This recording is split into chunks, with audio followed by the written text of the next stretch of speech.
This way of turning the pentatonic scale into chords is surprisingly easy and already built into the way that we play the scale. So if you can find a pentatonic scale that fits a chord, then you have a great way to create some beautiful chord runs with a lot of movement and some really nice colors. Let me show you how it works and then explain and expand on how you can start using this great sound.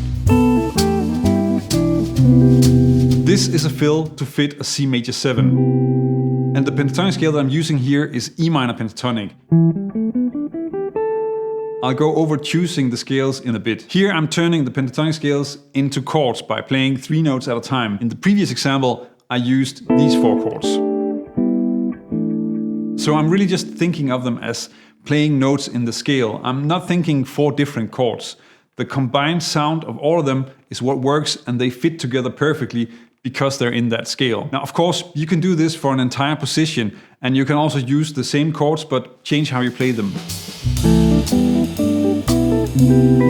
The way this works is about moving around in one position, but as you'll see, you can also add some nice melodic tricks and start moving along the neck as well. But first, let's look a bit at finding pentatonic scales for a major 7 chord, and then later I'm going to show you how to do that for other chords and how to construct a great pentatonic scale that fits on a minor 6 or a minor major 7 chord. The construction is a bit weird, but it sounds amazing, and actually I'm going to go against some of my own rules in naming it. When you're looking for pentatonic scales, it's not super complicated.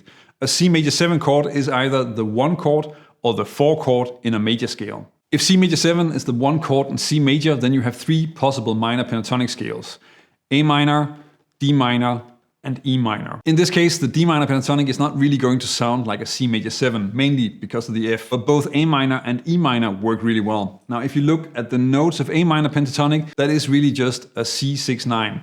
So C, E, G, A, and D. But since this way of using the scale is about adding color, then the E minor pentatonic is just a little bit better because you also have the B, so the major 7th in there. So it's a little bit richer, and you want it to be as rich as possible. It's like life. Money talk.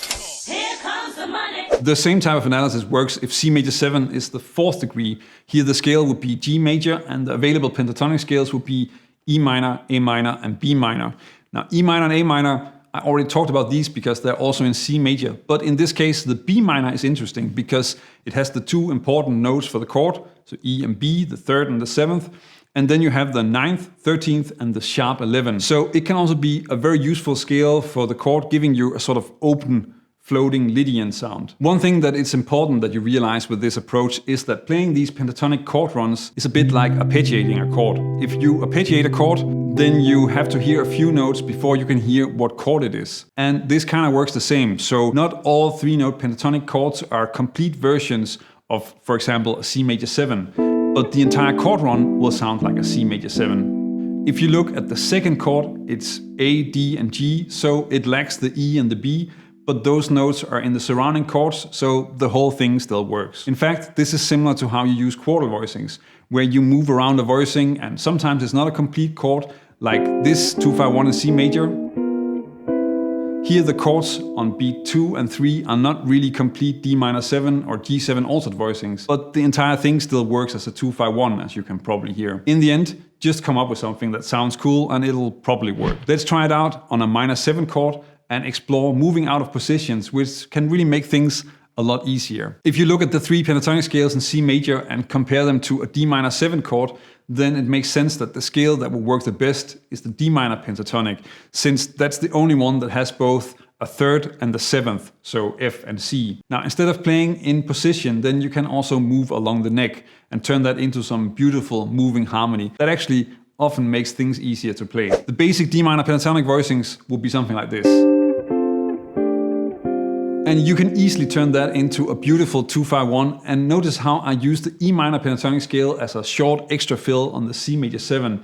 It doesn't always have to be these large runs all the time. It can also just be a small detail. It still works.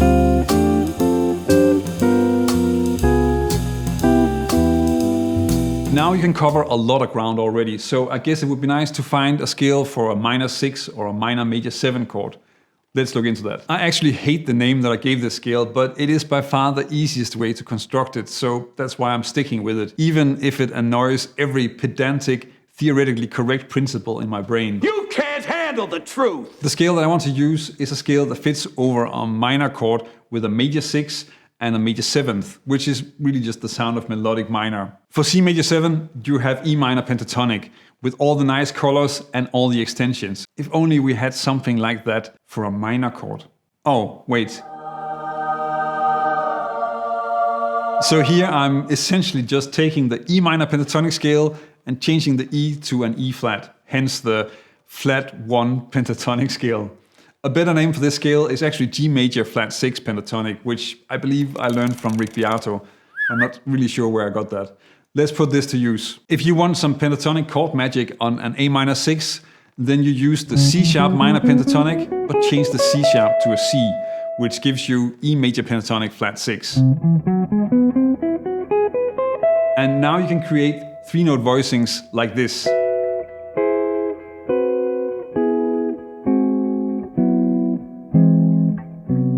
And then you can create some really nice chord runs for an A minor 6 or an A minor major 7 chord. It's really an amazing sound, and after that you probably know what I'm going to use it for.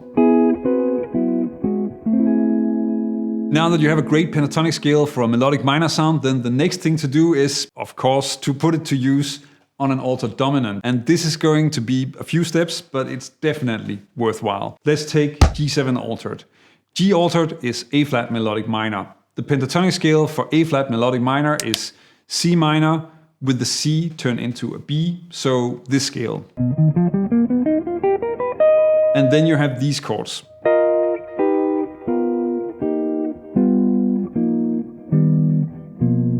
And now you can create an all pentatonic chord run that works great as an intro, but is maybe a bit busy for comping. You also want to notice the counter movement in the D minor 7 voicings, something that I didn't really get into in this video, but is definitely worth exploring.